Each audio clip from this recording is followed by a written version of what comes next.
Hello, this is Bill Mosley, Otis from the Firefly Trilogy, and you're listening to the Don't Go Out There horror movie podcast. And hunting humans ain't nothing but nothing. They all run like scared little rabbits. Run, rabbit, run. Run, rabbit, run, rabbit. Okay, so keep listening to the fabulous one and only Don't Go Out There horror movie podcast. Thanks. In a world where zombies, ghosts, serial killers, and vampires all exist, it's Nico, Brian, Mike, and Dustin, and they are all that stand between you and the films that could end the world.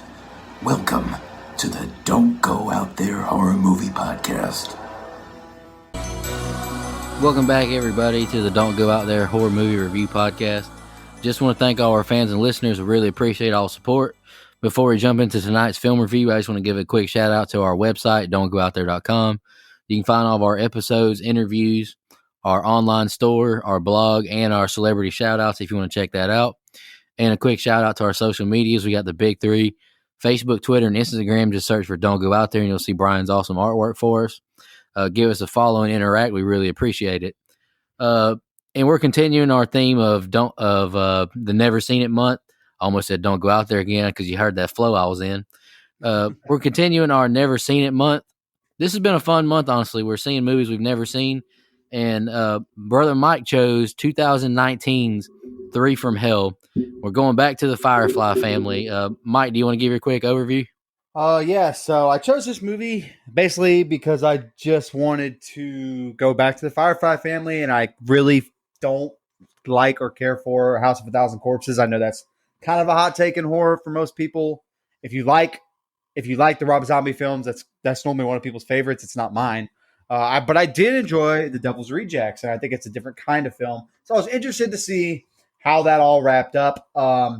So I think this movie is a lot of hit and miss as far as a horror movie, as far as things it does well from a scary standpoint. Obviously, you're going to get the Rob Zombie normal. You're going to get bad dialogue, but I think some of the directing is really, really good. I like the cinematography. Of course, you get a great soundtrack with a Rob Zombie movie, at least in my opinion. All the classic rock that you can handle. I think he nails that well every fucking movie. So I got to give him props on that. I didn't take this movie so seriously because I'm not as invested in the Firefly family, and I just tried to view it as a movie, as a standalone movie with characters I'm familiar with. And when it comes to that, I found it pretty damn entertaining. Is it the best movie ever? No. But I do think it entertained me for an hour and 55 minutes. I never got bored. Obviously, they could have done some things different. I've talked about the dialogue, which I'll get into, but I think it's a fun watch. I really don't have an issue with it. I had a blast watching the movie. I really did. This movie is kind of comical in a lot of places, so I enjoyed that as well. Overall, for never seeing this movie before, and again, it was very hard to pick a movie I hadn't fucking seen that I actually wanted to see. So this was the one I chose, and I don't regret it. And I know I'm probably not alone in that opinion, but I know there's definitely some differing opinions on this as well. All right, I'll go next real quick. I don't think it's breaking news that I'm not a big fan of Rob Zombie and his style. I'm going to get into it at the end. I'm not going to get real deep now, but I apologize to any Rob Zombie fans. I respect the style and genre that you like. I'm just not a fan of it. You want to go next, Brian? First of all, I've never ever complained about the soundtrack in any Rob Zombie movie. I think that's definitely his strong point. Plus, I love his music, so there you have it. And I don't ever want to do a Never Seen It Again month just because I'm kind of scared of what. I think this was the last movie in America that Mike has not seen, so I'm not real sure what he would go with next. So let's skip this next time. But it's been pretty well documented. It's been pretty well documented on the show that I'm not a Rob Zombie fan, or movie fan anyway. And I'll add that, I'm only not a fan of the ones that I've seen, and I've truthfully not seen them all. I mean, including this one until it was picked this week. But but it's not going to be some grand surprise when I say that I'm not a big fan of this one either. I mean, someone picks a Rob Zombie movie and then immediately apologizes to me for picking it, but it doesn't matter. I honestly try to go into every movie I watch and put previous biases or viewings aside, and I try to put on my reviewer glasses. But either way, everyone always says that this one isn't as good as Devil Rejects, and I would agree with that. My only problem is I didn't really care for that one either, but I do agree that this one wasn't as good to me as Rejects. I thought the dialogue wasn't very good, and I felt like this movie was maybe 45 minutes of plot and story, and the rest to me was like filler, and it's 2 hours long. So, take that for what you will. Anyway, like I said, no real surprise here, but shocker, I'm not a fan. I'm just not someone who gets the appeal of these movies, but there's definitely an audience for them, and it's a big audience and a very vocal audience. And hell, at least 2 of them are right here on the show, but it's not for me. And hey, at least I'm consistent with it. Yeah, so I don't know if I've ever said it on this show before or not, but I do like Rob Zombie. I don't know if that's out there in the universe, so I'll go ahead and do it. No, I don't think so. Yeah, I'm a big Rob Zombie fan, not just his movies, but his music as well. And him as a person, I think he's a dope-ass guy that I'd like to hang out with. But he also kind of scares me a little bit. But anyway, I picked The Devil's Rejects a while back. I was excited to pick that movie, and I just knew that I was going to be the one that eventually picked Three from Hell, so I was happy Mike picked it. I bought it on Blu-ray as soon as it came out. Now, it has some big shoes to fill. I rated Devil's Rejects 8.75 back when we did that movie, and while I don't think that it lived up to that rating, I do think it was still an enjoyable movie. Sherry Moon Zombie is aging like wine. Man, she still looks good. Bill Moseley is just a fucking joy to watch in the Otis Driftwood character. I really believe that that's Bill Moseley. Like, if I were to see him in person, I would have a hard time separating the two. That's how well he plays that character. Of course, we get our last look at Sid Haig. He passed away. I think they said it was 5 days after the film was released in theaters, or before, around that time. So, R.I.P. to him, legend. I have thoughts on the movie. Overall, though, I did enjoy it, and I'm glad Mike picked it. All right, does anybody else got any more opening thoughts before we jump into the scene by scene? No, sir. All right, let's jump into it, boys. The film starts with aerial shots of the ending of Devil's Rejects. We see the Firefly family driving in the car, battered and beat down. Title card. News now reports on them being arrested and in the hospital now. 20 bullet wounds apiece, and they survived. Longest murder trial in American history. We see interviews with Firefly family supporters. Free the 3. The warden tells a reporter he doesn't see Otis or Captain Spaulding as a threat. A reporter now interviews Captain Spaulding. He says he's just a clown dancing for the fucking man. News update that Captain Spaulding was killed via lethal injection. They ask the warden if Otis is the most dangerous man alive. Now they interview Otis. He says he is Satan's destroyer. The news says the film was October 2nd, 1988, and the filmmakers did not survive this experience. We now see Rondo being transported with Otis. He says he doesn't remember him. They're all shoveling and digging holes. The only footage they have of Otis escapes. We now meet Foxy, Otis and Baby's half-brother. He helped Otis get free, I wrote. Virgil is at home venting to his wife, that's the warden, his wife Judy, about their escape. Foxy and Otis discuss their plans while Otis eats a can of beans. Otis says to make a house call. The news now shows that Baby is up for parole after 10 years in prison. She's had 158 violations since incarceration. They show Baby some photos of dead people they killed. They ask if she's suitable for parole, and she's obviously crazy as hell now. She says she'd be Snow White in the forest if on parole. Denied for 5 years, then will be reviewed again. She now attacks the guard. The warden and sheriff say they're on the lookout for the 2 men. Foxy's asleep on the ground, and 2 hunters show up, guns pointed at him. Foxy starts talking about titties and other kinky, gross stuff, and Otis shows up and kills the man. The female hunter begs to be set free. Otis takes her knife, and we see that her face has been cut off. All right, that's the first 2 scenes I got. Go ahead, Brian. Yeah, I got the most to say about this group of scenes probably than anything in the movie. But at the beginning, less than 1,000,000 to 1 odds they survived. Well, and all I could think about was, to quote Lloyd Christmas, "So you're saying there's a chance?" That's the only thing I thought about the whole time. I did too. But this is my first biggest issue with this movie, is that it even exists after that very conclusive, almost Thelma and Louise type, very final ending. And if you'll remember, I praised that ending very much so in the Devil's Rejects review.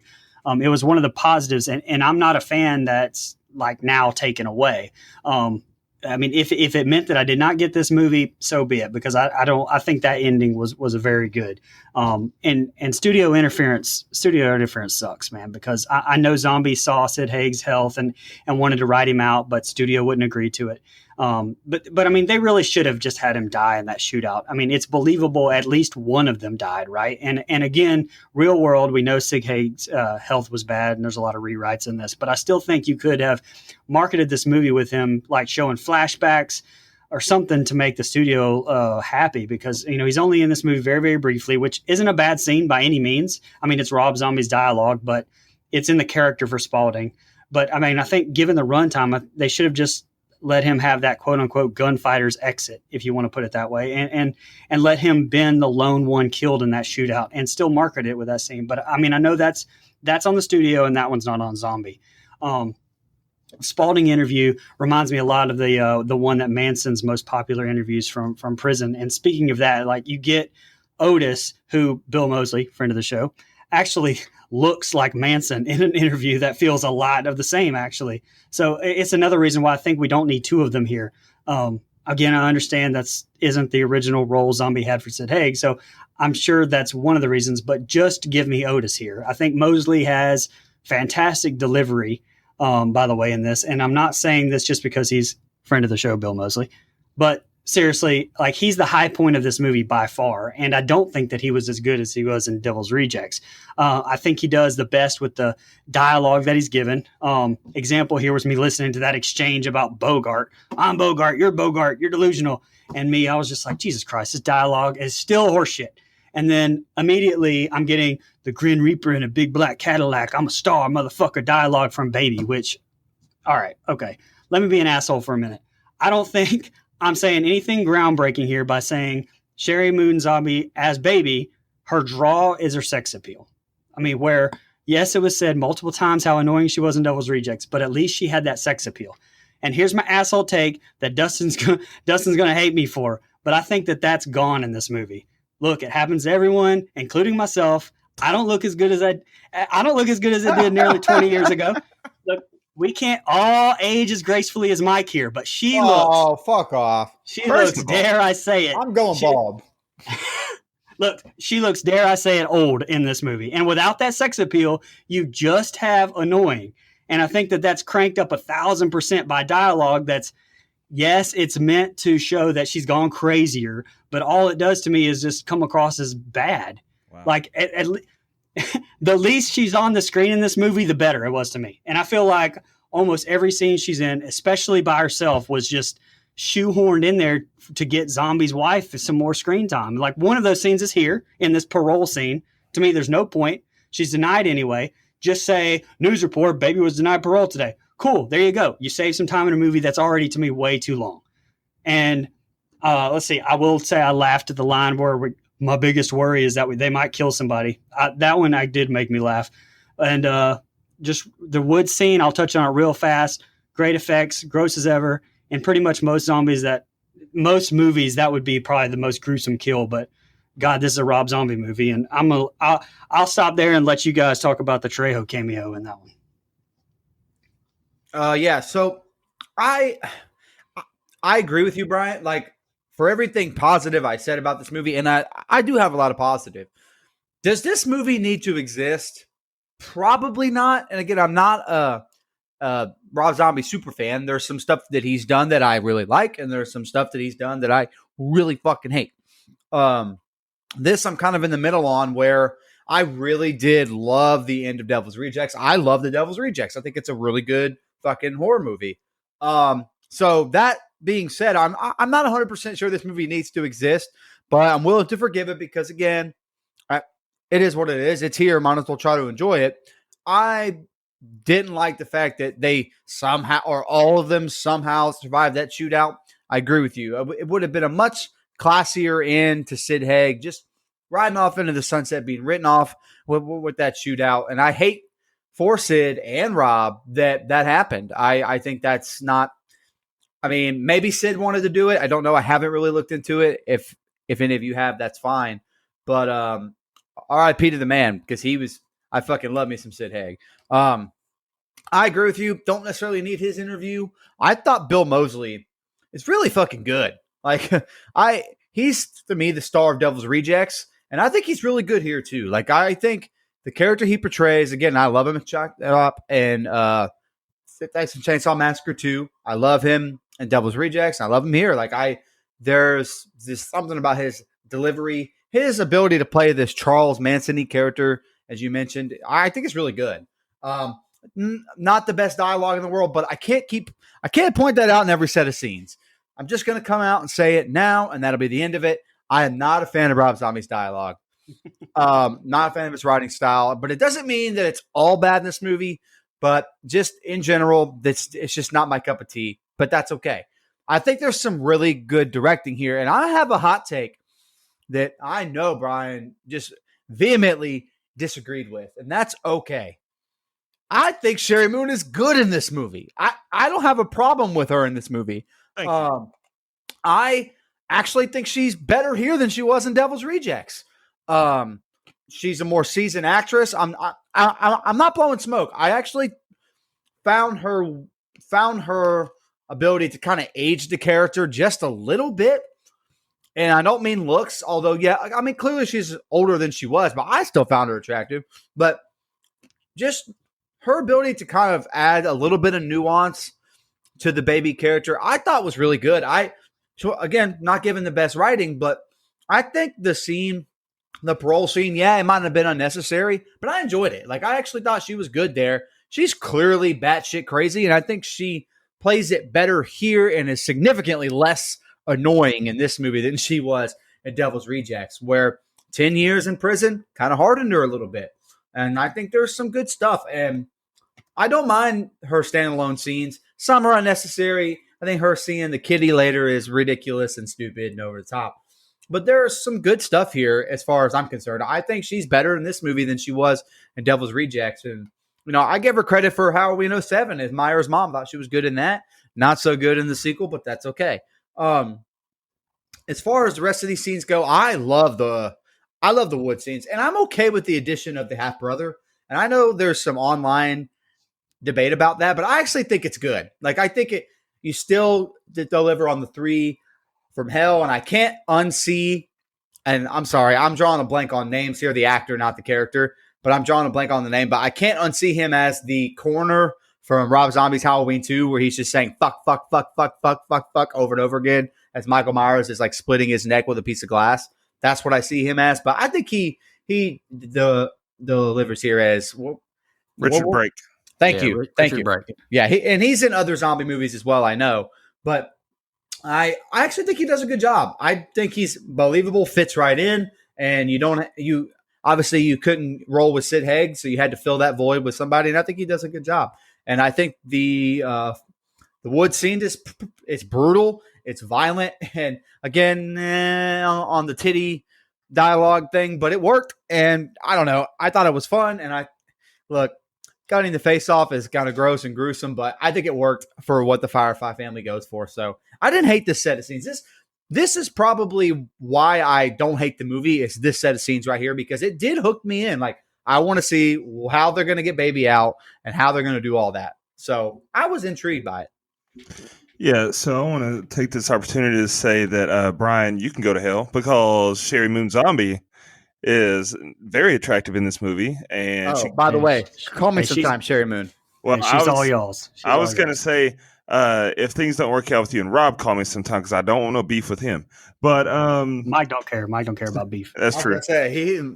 Fuck that Dracula motherfucker. Come see me. Oh shit.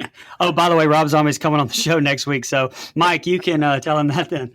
Hey, he did WB Superstar Edge's theme song for like a week, so that's good. It was awesome too. And as Lou Temple said, how's this good Christian boy supposed to work for that devil worshiper? So anyway, That's true. What's the He did fish Ismail? He not only said that, he said it without water. Just want to point that out. that motherfucker did an entire hour plus interview with us and didn't take a sip of water. He's a legend. Anyway, so the opening here, I thought the scene where it's panning the road and we're the eye in the sky with the music playing, at the very intense music playing. I thought that was very Stanley Kubrick esque. I got a very big Shining vibe off of that on the opening, and then it flashes to the title card, and I like Rob Zombie has this like over the top way of shooting certain things. He doesn't do it the entire movie. Like you watch this movie and a lot of it, you're like, yeah, this looks like it takes place in the 70s or 80s. But then there's certain things he does is just over the top. And I think the title card's one of them. The title card flashes and the gunshots go through it. I really like the way he did that. And then, getting introduced to the fact that, or accepting the notion that they somehow survived that rain of gunfire. That's just absolutely nuts. But I do kind of agree with what you guys are saying that, given Sid Haig's health problems at the time, maybe they should have just killed him off at the end of The Devil's Rejects. But at the same time, man, I mean, this was our last chance to cherish a Sid Haig role. And he didn't have very many lines, but the ones he did have, he delivered them well. And, I don't know. I do appreciate the fact that we got just one last thing to say, hey, Sid Haig, tip of the cap to him, if you will. But I'm personally conflicted about that as well. But I love the inclusion of Danny Trejo reprising his role as Rondo there. I think that was a very nice callback to The Devil's Rejects, and of course you had Otis saying, "You will remember me, motherfucker!" Like, and then just the way that he kills Rondo was so poetic as only Otis could do. Now, the introduction of a new character at this stage in a trilogy is risky and gutty as hell, but I think they pulled it off really nicely. Like I said, the fact that Richard Brake came in and just he feels natural. It feels like he's been a part of this trilogy. That's a tip of the cap to him and the way that he just so easily adapts this style of role. But the studio, obviously this movie was in the works before Sid Haig's health problems took precedent and took hold of him.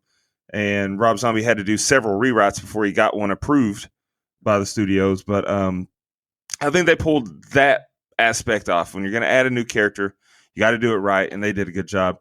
And the progression, or I guess regression, of Baby's mental state is something to behold.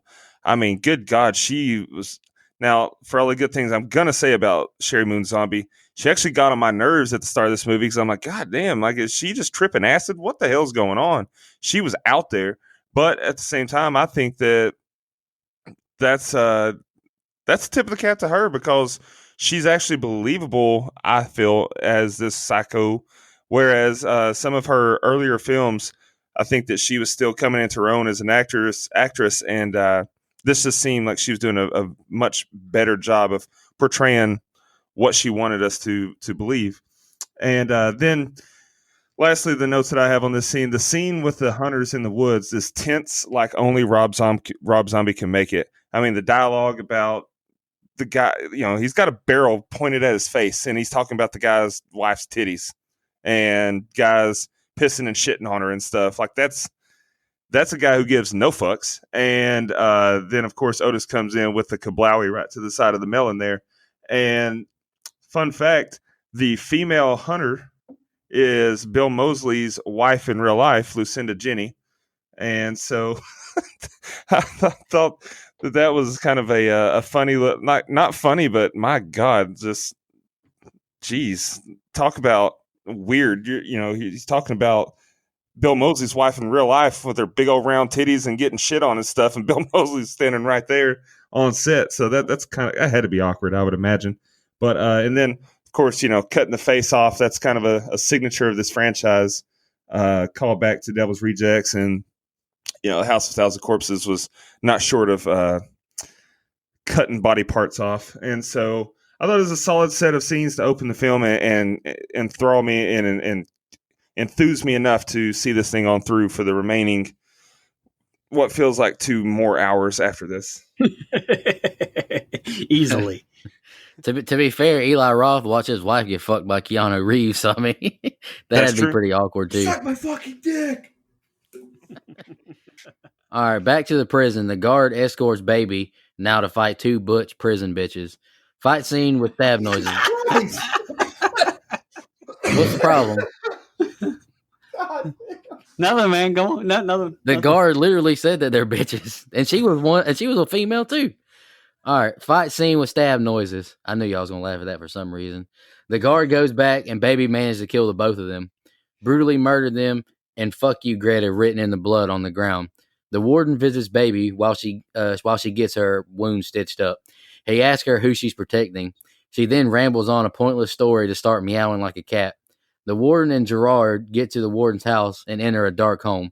He calls for his wife, then finds her and another woman tied to a chair. Otis and Foxy come out with their guns and says to sit down and let's talk.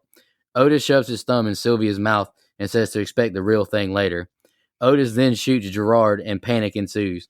The guard checks in on Baby in isolation, and she says that she lives inside the guard's head. I thought that was kind of cool, honestly. Otis tells the warden to set his sister free. Foxy grabs Judy's mom's ashes and starts to throw them all over the table, saying, "Fly away, mama." A ring at the doorbell, and Otis opens the door, and it's a traveling clown in the middle of the rain, because of course. Otis says if he makes them laugh, he'll let them go. If not, he dies. The clown starts to do his show. The clown pisses himself when Otis points the gun at him. He asks, "Am I free to go?" And of course not. Otis shoots him right in the head and kills him. Baby in isolation now sees a woman dancing with a cat head and the curtains closed, and she cries when it ends.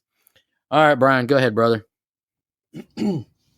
So the baby fighting the prison bitches, that scene's fine. I mean, look, it shows how badass Baby still is, but that's shown later in the film too. Did you really need this scene? I mean, I don't think so. I think plus, honestly, it's just horribly shot. I can't see shit. And I mean, I understand they don't want you to know who won and want it to be a surprise, but literally nothing but flashes and sounds. I don't think you should have done this scene. I think if you're going to do it, though, you should show it.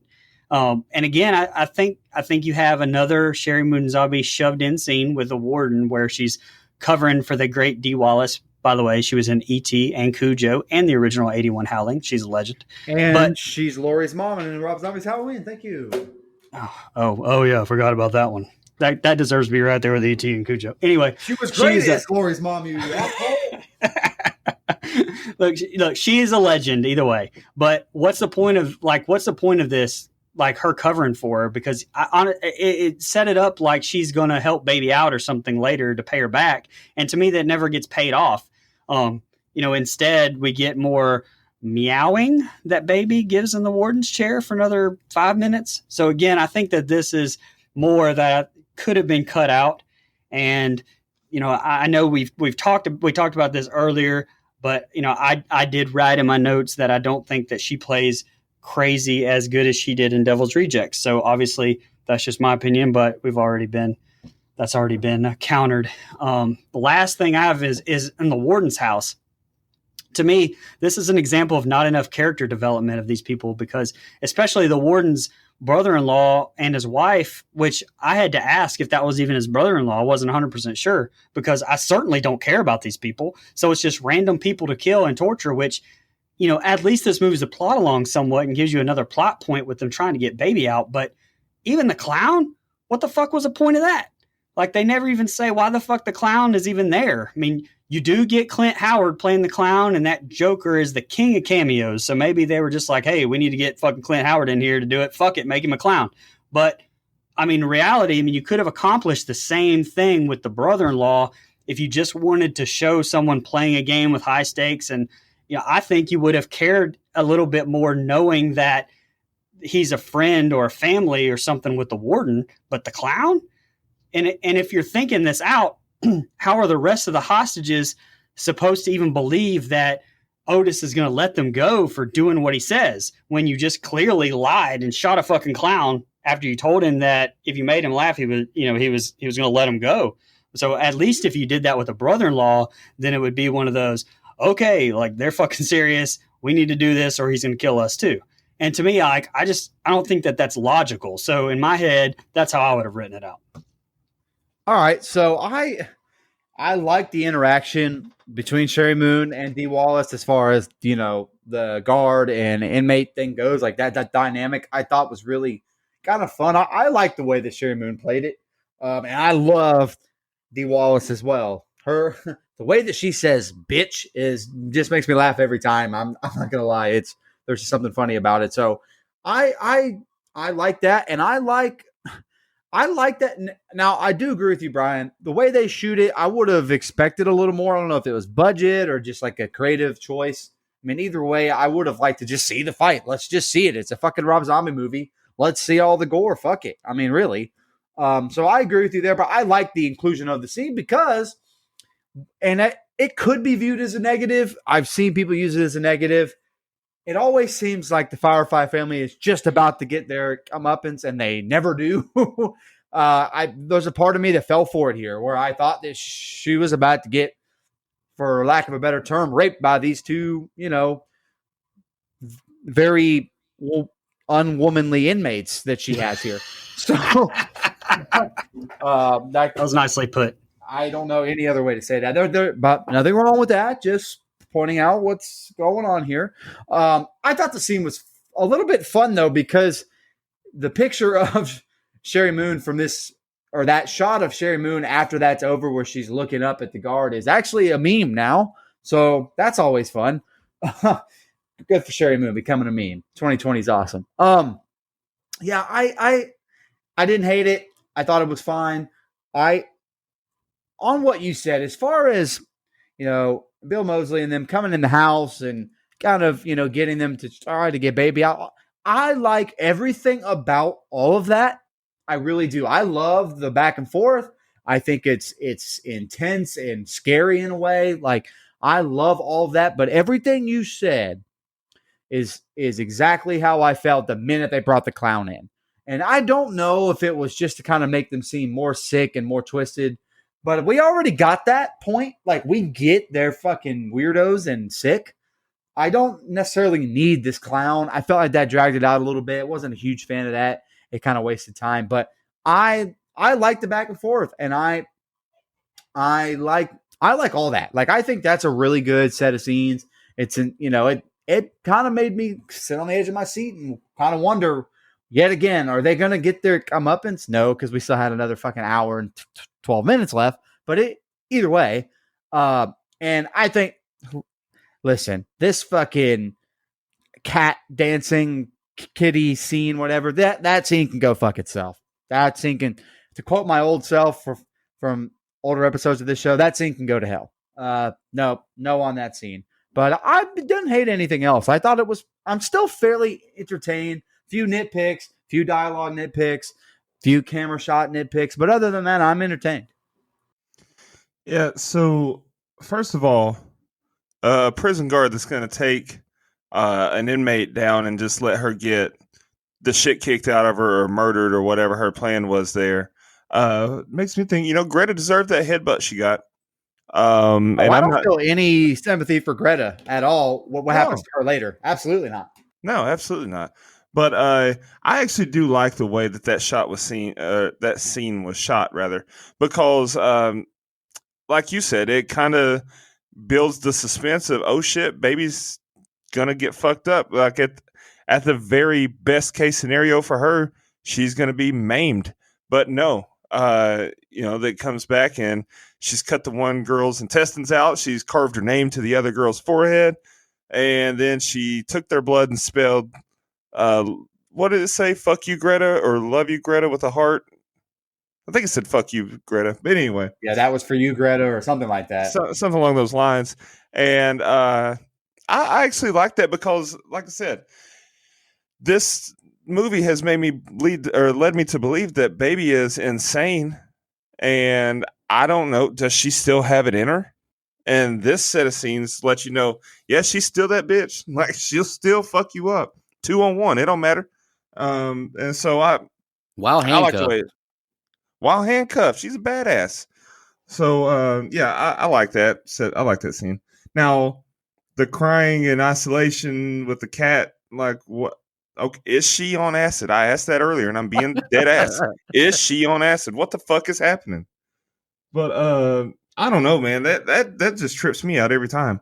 But then we fast forward, we get to the house, and it's tense. This is a very similar feeling that you get from the Devil's Rejects when they barge into the band's hotel room and they're holding them hostage until they get what they want. It's very similar, and I don't think that's by coincidence. I think that Rob Zombie had a formula that worked, and he's like, you know what, fuck it, let's just recreate some of that magic. Unfortunately, I don't think it comes across as well. However, it still has its moments. It's still very tense. The scene where he's, taking the mother's ashes and spreading them on the floor is fucked up and perverse. The dialogue, he's, again, it's very similar to Devil's Rejects when he's sticking his thumb in the woman's mouth and saying, suck on that. I'll give you the real deal later. Very similar. It's almost a parallel. And then why did the fucking clown show up? What is that about? Is he a traveling clown? Was it someone's birthday party? Like, I swear we weren't expecting any company, and a clown just knocks on the door. I think that Rob Zombie had it written into the contract that there has to be so much screen time per movie of a clown. And since Sid Haig wasn't up for it, he's like, fuck it. Let's just randomly stick a clown in here. So it made no sense. I think that he did play it as well as he could. I mean, it was awkward watching it because think about that. How would you feel if you're told, if you make us laugh, we can let you go?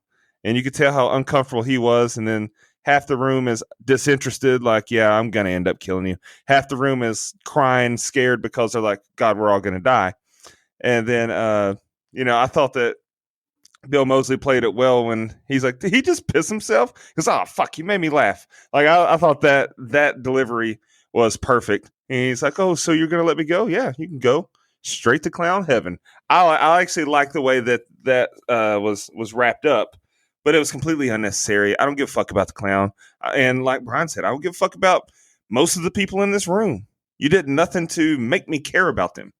And so I think that the movie should have started, and like up until this point, the majority of this movie should have been spent with these four people.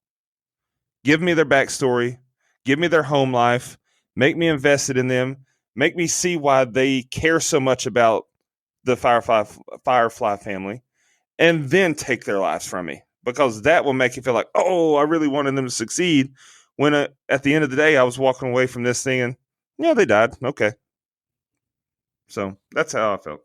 The clown was this movie's guy dressed in a bear suit fucking some guy in a random room. Yes. Very Stanley Kubrick-esque. Oh, brother. Otis starts to punch a picture of the warden and says tomorrow to let baby free. Otis says he will write a note so she doesn't kill the warden. The warden heads to work, and I wrote he's looking hella stressed out. Once he gets there, he points a gun at himself, then snorts a line of coke. He calls for a guard uniform and for baby to be brought to him. The guard is pissed he doesn't call her by her name after their sexual encounters. He asks for the keys and for the officers to leave until called on. She reads the note from Otis, and he asks if they have a deal. He lets her out the shackles, and she jump scares him. The guard comes back in, and she chokes the guard, killing her as she comes back in to check in on them. Back at the warden's house, they're watching TV casually. Dead clown on the couch, Gerard with a gunshot wound, and the token bloody naked woman. Baby is reunited with her family. Otis cranks some tunes and then beats Gerard to death via pistol whipping. Naked girl runs outside, and the warden shoots his wife by mistake. Foxy slits Judy's throat as her husband watches. Baby chases the completely naked lady outside and then kills her, stabbing her over and over as the neighbor watches. Otis asks the warden his first words to him, then says it's his death factory now and shoots him in the forehead, killing him. Baby puts on an Indian headdress and says a neighbor saw, so they should probably leave. She steals a bow and arrow now, too, as they leave. The three have a conversation in the van. Otis wants to stay at a hotel, but Baby wants to keep driving. Otis and Foxy debate who's the most recognizable of the two, and Baby says she'll go get the hotel room. Otis says she's gotten wacky and changed some since being in prison. She complains she's bored and needs some action. Foxy throws her some weed. She gets dressed and flirts with a man in a sombrero, and he invites her to a Halloween party. She says her party is free. Foxy asks what the next move is. He gets the guy that with Baby, he gets her a grape soda, and she confesses that she's the girl from TV who escaped prison. He says to enjoy your soda, and he wants to leave, but she pulls a knife and wants to keep partying with him. Baby comes back to the hotel with the guy's sombrero on and says they need to go to Mexico. And then we see the dead guy at the soda machine and they leave. All right, go ahead, Brian. Yeah, and I want to address, Dustin said, that kind of the same thing that I was talking about, how you really should have been spending time with the family, to kind of get you attached to this. You know who else you should have been spending time with in this movie?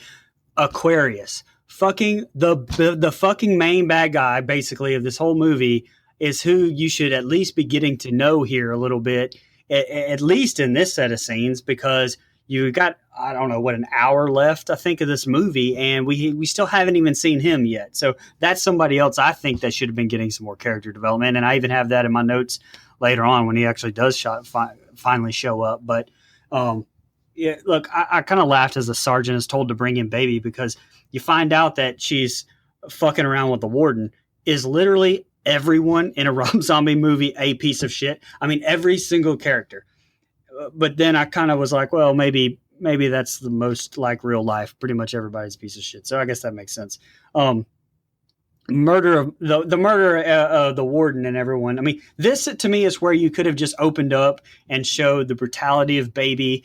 I didn't need those scenes earlier. And I didn't need her fighting the prison ladies. Honestly, I mean, I get, even if you haven't seen the other movies, this scene right here shows you her brutality, and I think that you needed this scene to start Baby. To me, I think the other ones, like I said, were just kind of shoehorned in. And with the gunshots and stuff, I do kind of find it hard to believe that now we have a worry of someone calling the police. But again, it moves the movie along, which, to me, honestly, hasn't done a great job of doing so far. So I'll definitely allow it. I gave House of Wax shit for doing this. That's a very fitting movie title. I knew you guys were going to say that shit. I knew it. As soon as it slipped out of my mouth, I was like, oh shit, here, I just opened it up. Dog shit movie. Yeah. Anyway, I gave House of Wax shit for doing this, so it's only fair that I do it here as well. But they stop at the hotel because they're falling asleep. But they get in the hotel, they're suddenly bored, nobody's sleeping at all, nobody's even trying to go to sleep. But I will also say I appreciate the self-awareness, dare I say almost meta line of Otis telling the Wolfman, nobody knows who you are, motherfucker, after he says, he's the most recognizable of the bunch. To me, I kind of felt like I thought you were talking to the audience there, kind of, honestly. And the show me salami shit, I wrote that and I said I don't even really know what to say about this little exchange, but I did write down that Dirty Filthy Sluts Incorporated is probably taking. But I don't know. I did not. I don't take my word for that. I did not do a deep dive on that. Dirty Filthy Sluts Incorporated may not be taken. That was not a fun fact. And lastly, I'll finish up with quote unquote, none of us speak Mexican. Don't worry. In this movie, I think apparently there aren't many Spanish speaking Mexicans either, to be honest, that are coming up in the next scene. Everybody pretty much speaks English. Which is hilarious because I have that in my notes as well. Go ahead. Yeah, I have the same thing. There's like literally zero Espanol. It's something to behold.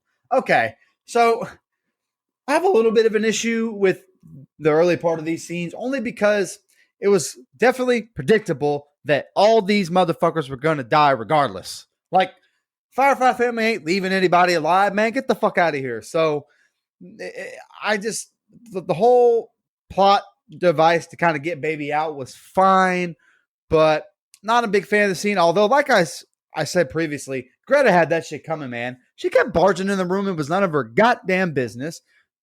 Baby had to do what Baby had to do, and nobody puts Baby in the corner, and that's kind of funny because Baby was in the corner when Greta came in the room. Okay, anyway, sorry. Thought Brian would appreciate that. Listen. Because it was a Dirty Dancing joke or because it was a dad joke? Both, brother. A little lonely ass. All right, so okay. When the family gets back together and starts doing Firefly Family shit, I do have a good time with it. Like, I know it's grotesque and over the top, and I know I said it works in some movies, but I didn't need to see fully frontal women naked. I really don't. It's just not, especially while they're in a chase scene, which is just very weird. I kind of joked about it pre-show, but my true stance on it is I don't need to see it. But that aside, I like when the Firefly family is getting together and they're doing fucking crazy shit, and I think it works. I'm entertained. I'm not bored. That's for sure. When they get to the hotel, I think the idea to get into porn, first of all, is a great fucking idea. Okay, especially if this is supposed to take place in the 1970s. They should have got out of killing people and got into porn. That's much cleaner. You said it's a great fucking idea. That's good. Thank you. Oh, not on purpose, but I'll take it. I think that has changed. While not great dialogue, I don't know a lot of people that talk like that, but I thought it was funny. Like, I don't know. I didn't have a problem with it. I don't necessarily need the scene at the soda machine either, although it is very, very Baby to the character. So I will give it that. We were kind of need to move it along here. Like, let's get to the next place. And I just kind of didn't, it felt weird. I didn't really enjoy it. And that poor guy didn't get anything out of that except dying and his eyes being cut out and all that other shit. So poor guy there. The idea to go to Mexico, I was intrigued by. The next set of scenes is where I have the biggest issue in this whole fucking movie. All right, so that was not a line of blow that he did. That was a Tony Montana-sized mountain of blow that he split into 3 lines. Brother, that is not a fucking line. That's literally Jesus Christ. I remember seeing that scene for the first time. I was like, all right, goddamn, my man likes to party. Okay. Shit. But second of all, I don't have much on this because you guys covered a lot of it, so I'm just going to skip around here. Sylvia Jeffries, a.k.a. Heather, a.k.a., as Nico so eloquently put it, the token bloody naked chick sitting on the couch. She looked great. I'm just going to leave it at that. Call me some time. Wowzers. And then, but Baby chasing her out of the house was, and doing it so casually, and she was fake sneaking up on her and just tiptoeing to chase her. I thought that was hilarious, and it was perfect for the Baby character. I do agree with what you said, Brian. Like, if you're wanting to remind us that she's that bitch and she's still brutal, you could have done it here. However, like I said, I did like the way that she carved up those 2 roughnecks in the prison. So I'm not upset with that, but I could have done without it and been fine with just having this because this was so perfectly done. The dialogue in the van is the most Rob Zombie-like dialogue that this movie has to offer. Like, they went around the circle, each saying one-liners, and they each said the word fuck, and they did it like 4 times. I was like, yep, this is definitely a Rob Zombie movie. If you just put this on and close your eyes and just played it for someone with no context, don't tell them who's on camera. You're like, listen to this, who wrote it? Oh, Rob Zombie wrote this. Okay. Baby at the Coke machine. Yeah. Yeah. Baby at the Coke machine was just like Baby at the ice machine in Devil's Rejects. I mean, just it's the same shit. Seducing a poor unsuspecting sap outside of a hotel or motel rather. And, just killing him. The only difference is, and I think that they actually should have done it this way.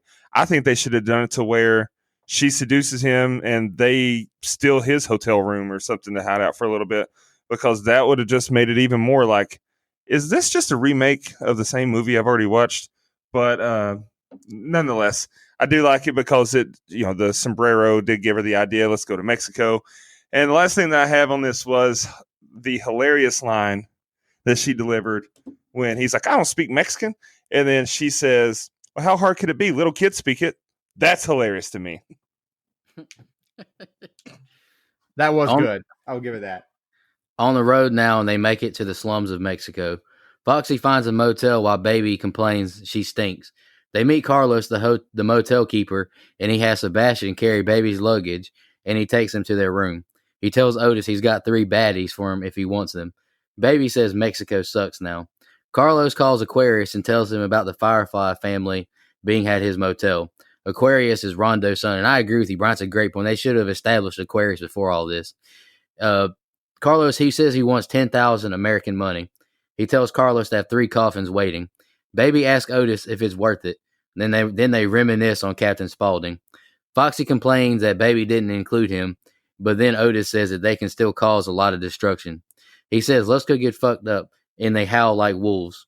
The 3 enter the bar in slow motion, and they go up, to get a drink. Carlos pours in the drinks. Baby joins the knife throwing contest. Otis and Foxy pick up some women. Now the Firefly family is partying with everyone. Next morning, Carlos is cleaning up some of the mess. Otis wakes up between 2 women after a long night, and Foxy is getting a blowjob. He tells her he's going to rip her away from this shithole. I wrote, Baby has some epic Jiffy Store feet and opens the door. It's Sebastian with breakfast. She tells him that he and Tiny have similar vibes, their brother from Devil's Rejects. Sebastian says she's beautiful. A car pulls into town with 3 caskets. Otis lays back down with oh man. Otis lays back down with his fugly women. They look at comics and he drinks more tequila to get the taste of the women out of his mouth. Baby starts to dance. We are getting canceled. Hey, if Rob Zombie fans are listening to this, if they get offended, oh well. Baby starts to dance and Sebastian starts drawing her like it's fucking Titanic. The Black Satan group shows up and Sebastian says they're in trouble. He says they're there to kill him. All right, the next 2 scenes, they got her the ending. All right, look, this is probably my favorite group of scenes. Look, just because it's something different. I hate that it's been an hour that it took to get to this. I mean, we still have an hour to go at this point. And that's definitely more reason why I think that 30 minutes of this opening should have been cut. And I say opening because I feel like that this is the 3rd act and almost nothing has happened to this point, but them escaping prison. Like that should not have taken an hour to me. Like, I think that most of this movie should have been in Mexico. You should have had waves of those Black Satans come in before the big boss, have them wounded, having to survive this, kind of like a war or something where they come in waves. I don't know, have them have some good heartfelt dialogue as they're dying one by one. But I did not write this. So we're in Mexico now because they were hiding out. Must have been, who knows, right next to Mexico because they got there very quickly. And sorry, no offense to Richard Edson that plays Carlos. Again, probably better than I could do.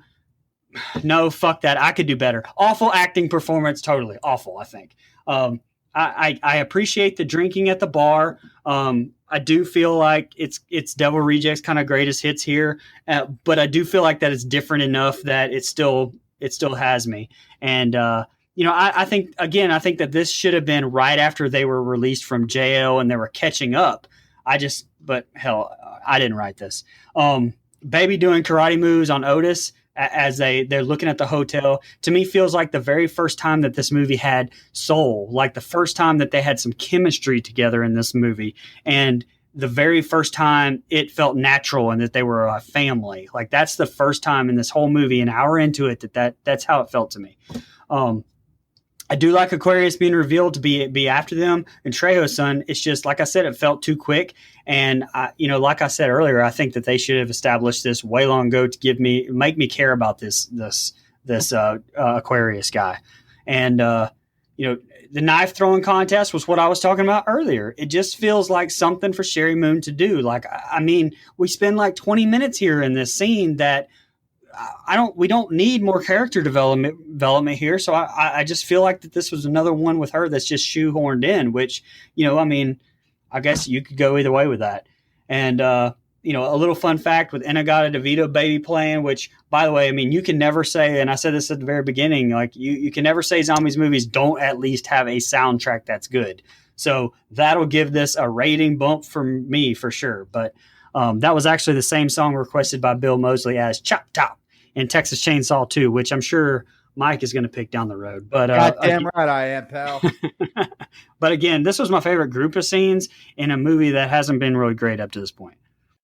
All right. So I know I said in the last set that this is probably my least favorite set of scenes, but that's not 100% true because it's kind of a half and half where the early Mexico stuff I could kind of leave or take, the introduction to actually getting there, the back and forth between the three of them on the, I guess, whatever you call that, cliff, mountain, whatever the fuck, where Sherry Moon makes everybody smell her. It's just kind of weird. I'm cool without that.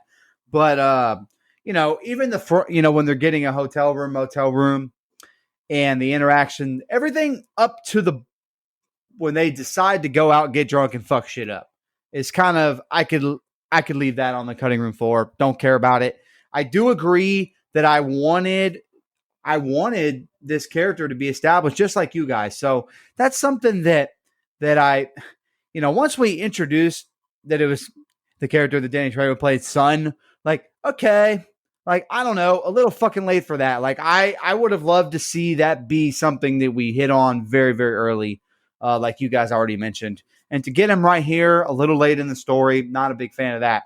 But the getting drunk and fucked up and the women and the knife throwing, all that's fun to me. Like, I have a blast with it. It's very Devil's Rejects, which I enjoy. So, of course, I'm going to enjoy this. And I think this plays all three characters' strengths very, very well. They each get their own little time to be that character and do a good job at it, in my opinion. I think the knife throwing stuff, very baby, isn't needed, no, but I think again, we've already established the characters, but I don't know, it is kind of like a greatest hits tour around the sun there. And I don't know, I think it works. I think it's a lot of fun. And I'm okay with the introduction of a new villainous faction that's after them. I just wish we could have established that layer a little bit earlier to where the Black Satans that we're about to, get really introduced to, were more prevalent throughout the rest of the movie. Not gonna, hey, Bill Moseley, I know what Nico called him. I won't call them that, but I'll just say I second that notion. That poor man, that was not great about that. That would not have been who I wanted to take home in Mexico. But nonetheless, still thought the scenes worked, and I think it's a good lead up to the end. The very, very, very end is the one thing I have a problem with. I'll save it, but so far entertained, minus the very beginning of being in Mexico, because I just feel it's kind of boring. And yes, big fucking points for In a Garden of Eden on it. Yeah, so the first thing I have on these set of scenes is, Brian, you're absolutely right. Mike, you're absolutely right. Aquarius should have been introduced earlier, because that would have given us this race against the clock type feel. That would have kicked up the intensity for the rest of this shit, because we would know something that the characters wouldn't.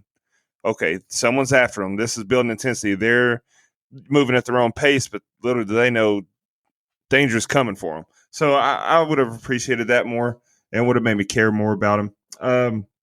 Now, the line about we can still cause destruction, and then the line about let's get fucked up and do fucked up shit, it was ill-placed to me. And what I mean by that is the rest of this film humanized the Firefly family and turned them to the protagonist.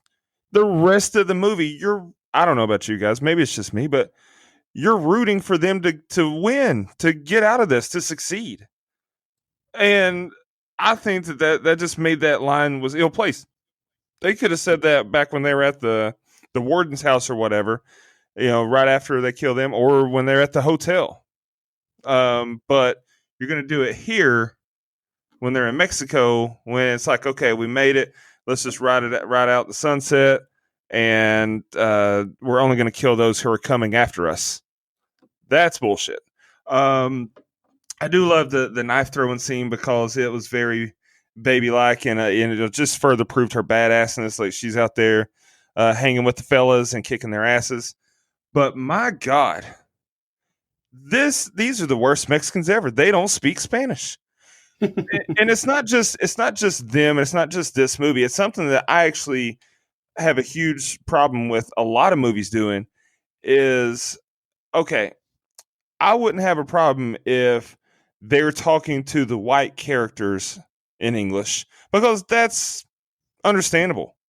You know, if you can speak the other person's language in real life, you're going to so that you can communicate.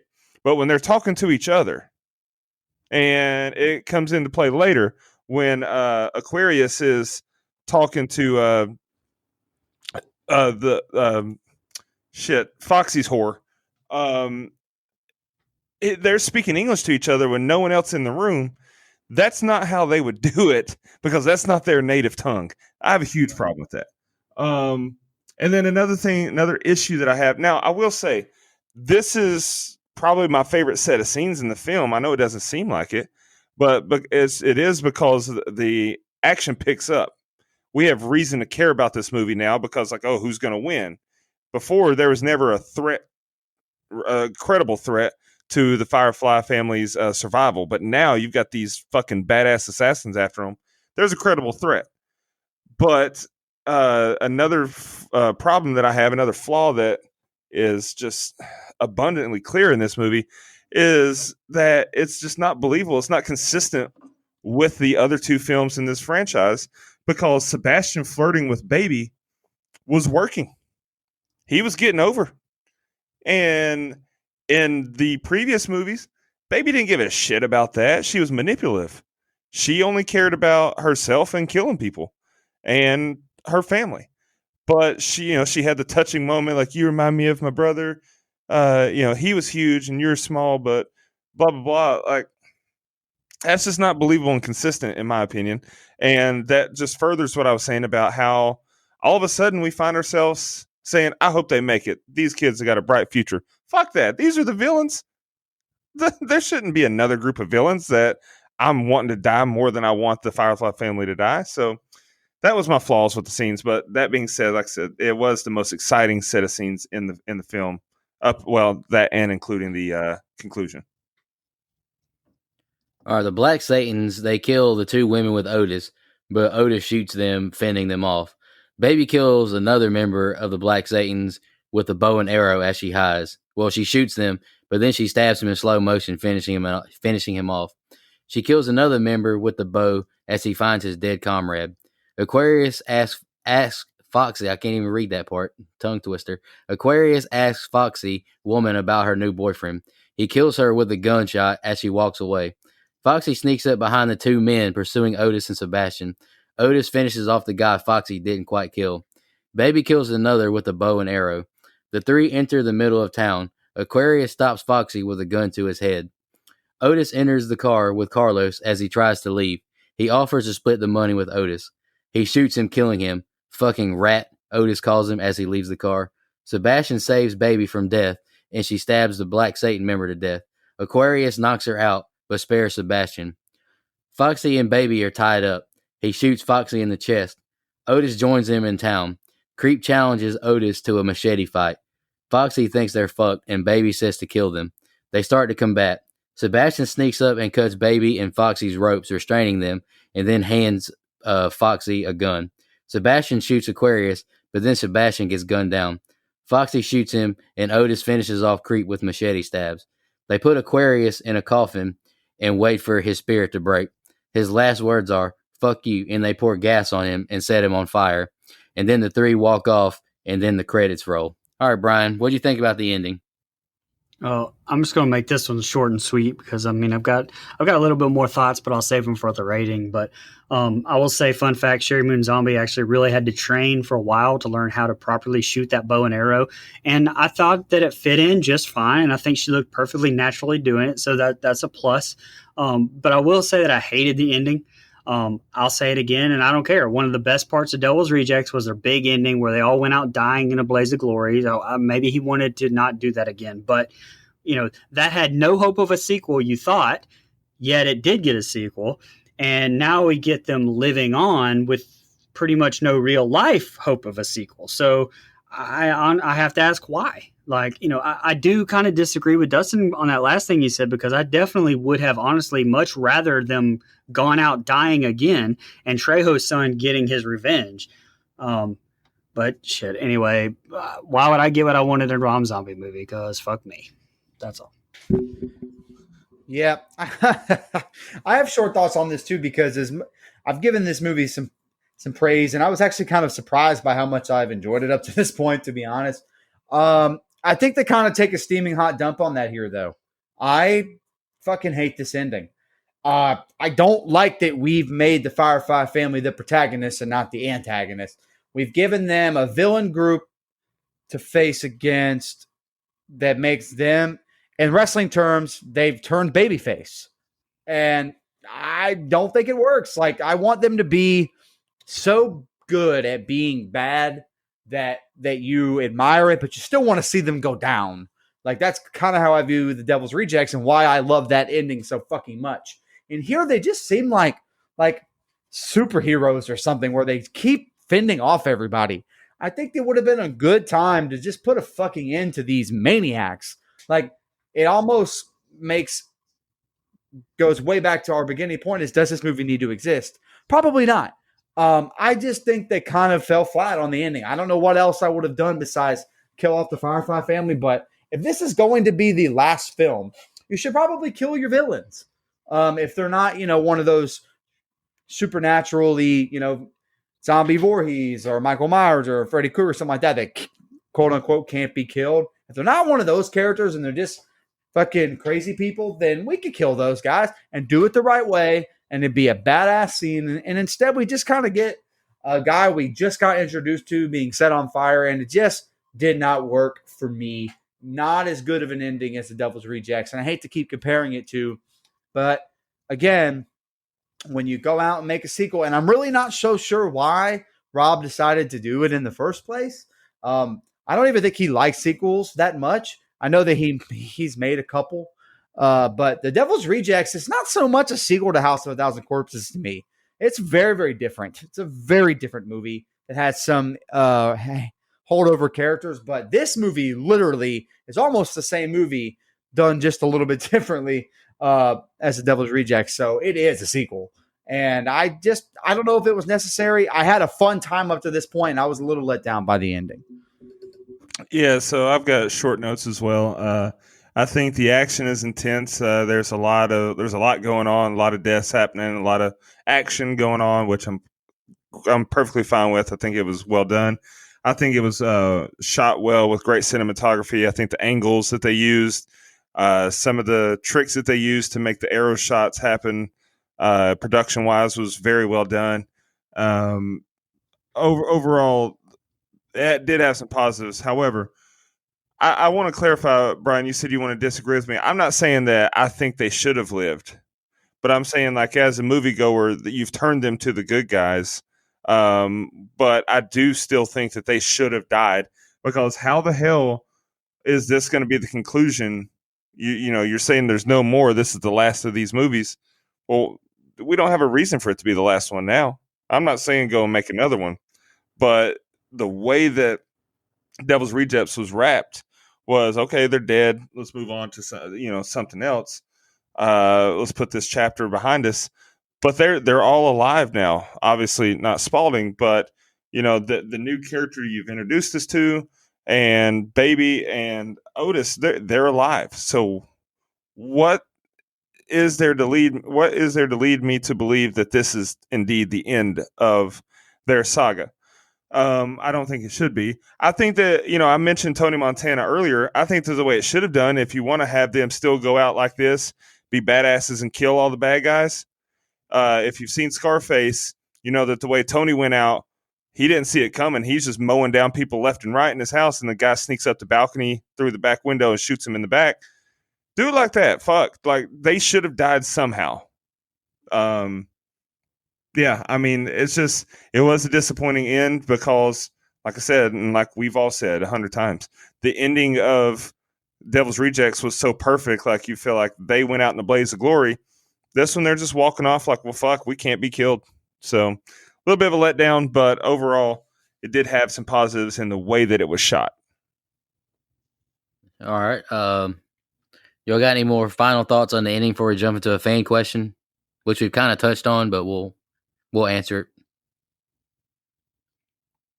All right. Michelle Mirza, she asked on Facebook. She says, "I thought this movie was okay," which for me is saying a lot because I'm a huge Rob Zombie fan. After watching it, do you guys think that he should have stopped after Devil's Rejects, or do you think this film wrapped up the Firefly story? Does anybody want to touch on that first?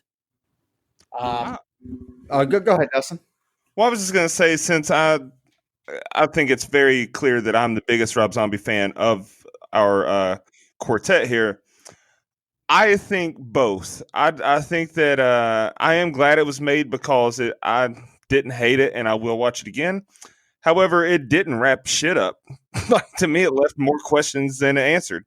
So I could have done without it, but at the end of the day, I'm not.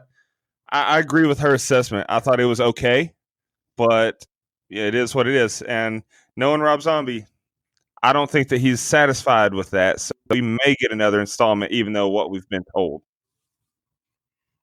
Yeah, I'll be quick. I liked it exists. I think it's a fun and entertaining movie, but I don't think it's necessary. I if they stopped the Devil's Rejects the way that ended, and I'll be honest, I gave that a lower rating than I probably meant to when we reviewed it on this show. I enjoy that movie. I enjoy this movie less, but I still enjoy it. But I feel like if they'd stopped right there and had the perfect ending to the Firefly family, that would have been the best way to go out. And sometimes you stay around a little too long. Music acts do it, actors do it, wrestlers do it, football players do it. Sometimes you hold on just a little too long. And I kind of felt like we got that in this movie where not necessary, but I am glad it was made. So I'm kind of split. Brian, you got any thoughts? I'm gonna touch on it in my final. Actually, rating. that's me too. So no, I'll go ahead. I'll say it in my rating whenever we get to it. Okay. Let's jump into fun facts. I only have 2 of them. One of which Dustin has already said, but I'm just going to say it one more time because I want to be respectful. Sadly, actor Sid Haig, who played Captain Spaulding, he died only 5 days after this film was released theatrically. Rest in peace to you, Sid Haig. You're a horror icon, and we thank you for everything you brought to this genre. Rest in peace, good sir. And the final fun fact I have is the movie poster featuring the black and white eyes, mugshot style photos across the bottom, and striking red font is meant to be a reference to the poster for 1976's Helter Skelter. And I got both of those from IMDb. I said, anybody want to go next? No, I said Okay. all mine during the thing. I just got one more that it really doesn't bring anything of substance, but the post-production of the film was postponed for 5 months due to Rob Zombie and Marilyn Manson being on tour together. And so we would have got this sooner, but Rob Zombie's off doing his side gig. Oh, geez. Okay. Playing Dracula for the thousands worldwide. Anyways, Whoa. That's very disrespectful, first of all. yeah, it was intended to be. Okay. Listen. So, Three from Hell was made for $3 million. It was a weird release as far as box office goes. It was only released kind of here and there. It wasn't some big nationwide thing, and I'm not really sure how long it was even out like that. And I remember it coming to streaming platforms and stuff pretty quickly. So I think it was a limited number of theaters that it got seen in. Anyway, the box office was only $2.2 million, but it's definitely made its money back over the last year or so just through streaming and Blu-ray, DVDs. And I don't know if they include, the trilogy DVD set in there, but I did find that on Amazon too. So if that's included, I'm sure it's made its money back by now. Alrighty, let's jump into our favorite kill, least favorite kill, and the rating. It's brought to you by our sponsor, Manscaped. Use our code DON'TGO on manscaped.com and you get 20% off your order and free shipping, which is a really good deal. Does anybody want to go first? Y'all want me to go first and be honest and get all the Rob Zombie fans that hate me? Yeah, go ahead, brother. All right. I'm just giving all the Rob Zombie fans a warning. I'm being brutally honest. And if you want to debate me, my Twitter is DGOT_Nico. So feel free to at me and we'll discuss it. My favorite kill is the female hunter, the face. I wrote the face removal looked good, and it was a cool kill. My least favorite kill, I had a bunch of them, but I just chose Danny Trejo. I wrote he's the man, and it made no sense. He just happened to forget Otis. Like, that didn't make no sense to me how he forgot him. Like, he's a bounty hunter, for God's sake. All right. I mean, shit. You expect him to remember everybody that he's helped bring to justice? God dang. Well, after that incident with the Firefly family, yes. All right, Dustin, don't get mad, but just let me finish for you. Unleash on me, okay? Mm-hmm. All right. My rating is a 2. Well known that I am not a fan of Rob Zombie movies outside of Halloween. More egregious nudity, gross unnecessary dialogue, and music video-like shots. This is a 2-hour worse remake of Devil's Rejects, basically. This film did not need to be made, especially after Sid Haig wasn't able to be in it as Captain Spaulding. Sid and Bill both said that there won't be another Devil's Rejects because they're fucking dead. They all 3 survived 20 bullet shots apiece. How? Foxy is a lazy, shoehorned in character. Sherry is even more annoying. I agree 100% with James from Dead Meat. The dialogue and mood just wasn't the same as Devil's Rejects. There was no powerful scene like Otis killing the 2 men in the field in this one. This film also didn't at least have some characters I kind of liked, like Sheriff Waddell, Rondo, DDP. This movie sequels a cult classic 14 years later and is basically a remake of that movie.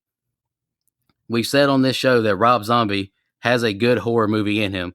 Well, I no longer believe that. He's a decent director, and that's it. He's a white trash, torture porn, and shock director. That's him. Halloween is his peak, and John Carpenter got him over 50% to that peak. Oh, Audition is the only movie that's worse than this one and that we've reviewed. That's my thoughts on the movie. Oh, shit. I'll go in between Dustin and Mike, so one of you guys can go next. I'll go because it doesn't offend me all that bad, although I really don't know how you sit up here and defend House of Wax over this movie, but nonetheless, my favorite kill is the female hunter as well. I thought that was good and very creative and very gruesome. My least favorite kill is probably the two I'll say young ladies that baby killed in the holding cell, whatever the fuck that thing is. I mean, it was basically off screen. You saw the after effects, but I wasn't a big fan of it. I wish I would have just shown it. It might have ended up being my favorite, but yeah. So again, I said it off the top. Enjoyed the movie. Thought it was entertaining. As far as a Rob Zombie movie goes, I think it hits all the notes of a Rob Zombie movie. I wish we could have gotten something a little bit different. Just because this is very, very, very similar to Devil's Rejects, and I don't necessarily think that's a good thing because that movie already exists. But I just as a standalone horror movie, I was entertained and I enjoyed it. I can nitpick it to death. I tried to ignore the dialogue. It was very difficult because it's just so in your face, and Rob Zombie can't write a movie. I don't care what anyone says, but I thought the directing was good. I don't have any problem with the direction that Rob Zombie uses. I like his directing style.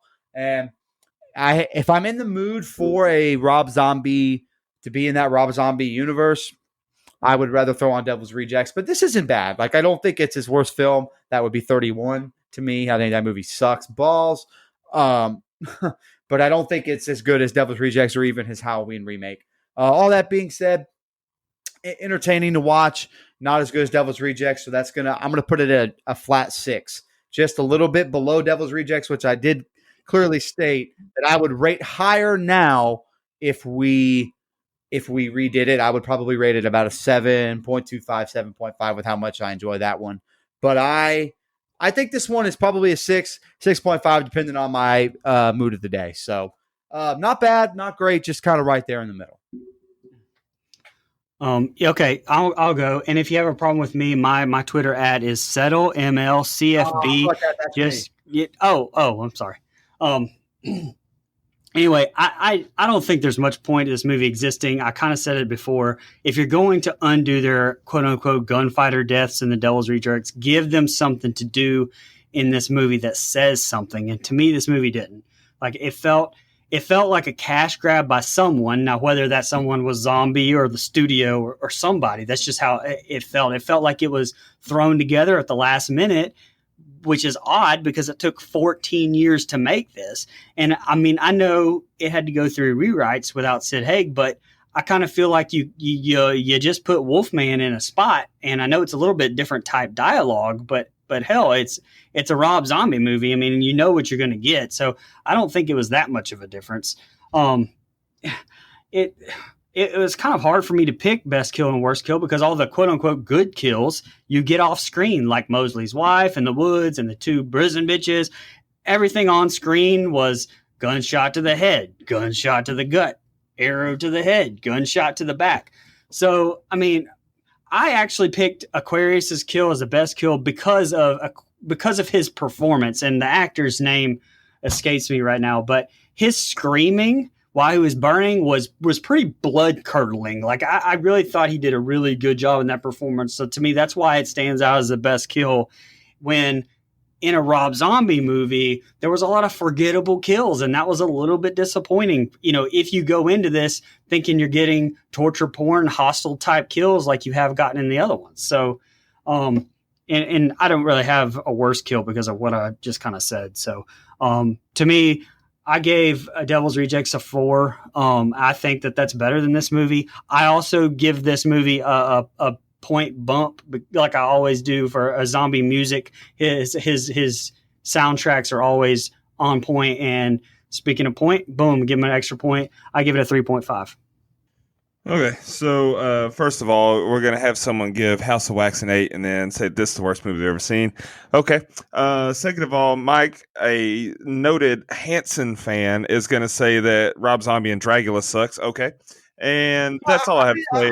Hold on, I didn't say it sucks. It's just not my cup of tea. But Hanson is. And then third of all, Bop is a great fucking song and made a ton more money than Dragula. I'll wait. What? What are we doing? What are we doing here? And third of all, Emilio Rivera is the actor's name who played Aquarius. Okay, there we go. So, all that being said, favorite kill. This is kind of a tough one. I agree for what you guys said. Favorite kill was Carlos, just because Otis fucking emptied the clip on his bitch ass. I mean, Jesus Christ, how many times did he shoot him? And then just the tense nature of that scene, called him a fucking rat. Like, I had to go Carlos because he was on my nerves anyway. Least favorite kill was Greta because I wanted her to die a much more brutal death, just because of how lackadaisical she took her job as a member of the prison system. You're supposed to have more integrity than that, and you try to get one of your inmates killed. That being said, this movie is not as good as Devil's Rejects, which I gave 8.75. This one I went with a 6.25. I think that, man, look, it had some moments that I enjoyed, and it really played on the nostalgia factor. It played on the, it played the hits, as Mike said there. So I think that it was watchable, and, I gave it the Rob Zombie bump as well. And that brings us to an overall score of a 4.4375. I just want to go check what IMDb's overall rate. I like checking that now. Let's see what we do compared to IMDb. What'd you say we were?